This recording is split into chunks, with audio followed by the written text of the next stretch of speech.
ल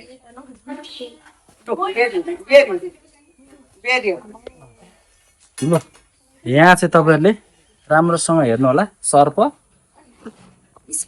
ल सुन्नु ल, म यो सर्पको बारेमा थोरै केही बताइदिन्छु। यो सर्पलाई चाहिँ नेपालीमा धामन सर्प भनिन्छ है। इङ्ग्लिसमा यसलाई रेड स्नेक, गाउँघरमा चाहिँ मुसा खाने सर्प, किसानहरूको साथी भनिन्छ यसलाई। किसानको साथी चाहिँ किन भनिन्छ भने यो सर्पले चाहिँ मुसा र भ्यागुताहरू सबै खाइदिन्छ।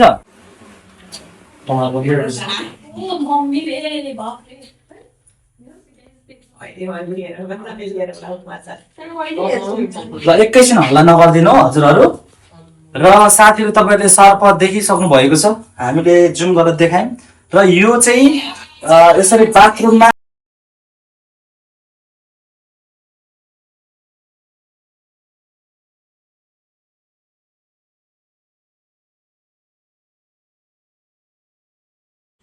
यहाँहरू सम्पूर्णलाई स्वागत छ मेरो यस भिडियोमा।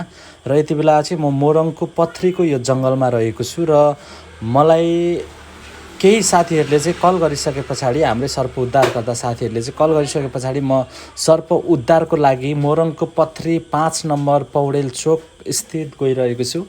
र निकै समय लगभग 3-4 घन्टादेखि चाहिँ सर्प त्यहाँनिर निस्किएर बसेको, बाथरुममा चाहिँ सर्प छ भनेर फोन गरिसके पछाडि र त्यहाँबाट इन्फर्मेसन मैले पाइसके पछाडि चाहिँ म त्यस स्थानतर्फ लागिरहेको छु। र हाम्रो भिडियोलाई अन्तिमसम्म हेरेर साथ दिनु होला र नयाँ हुनुहुन्छ भने फलो गरेर हामीसँग हाम्रो साथी बन्नु होला भन्न चाहन्छु। र तपाईहरुलाई हाम्रो भिडियोहरू के कस्तो लाग्छ, काम के कस्तो लाग्छ जस्ताको तस्तै कमेन्ट बक्समा कमेन्ट गर्न भने नबिर्सिनु होला।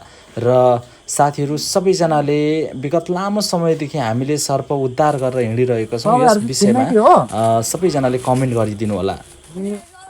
कुन घर हो? त्यो घरमा हो। पथरी कति नम्बर हो यो? पथरी 5 नम्बर पौडेल चोकमा ठ्याक्कै आएको छौँ र बाइक हामीले बिसाएर हामी हिँड्दै जाँदैछौँ है। यहाँ चाहिँ अलिकति भित्र बाइकमा छिर्दो रहेछ, त्यही भएर हामी हिँड्दै जाँदै। बाइक त आउने रहेछ नि त। ए आइहाल्छ नि, थाहा भएन, यहाँबाट पनि गइहाल्छ नि डुब्दैतिर। ल पुरै यो खेती रहेछ। मेरो विचारमा चाहिँ धामन सर्प रेड स्नेक हुनुपर्छ है।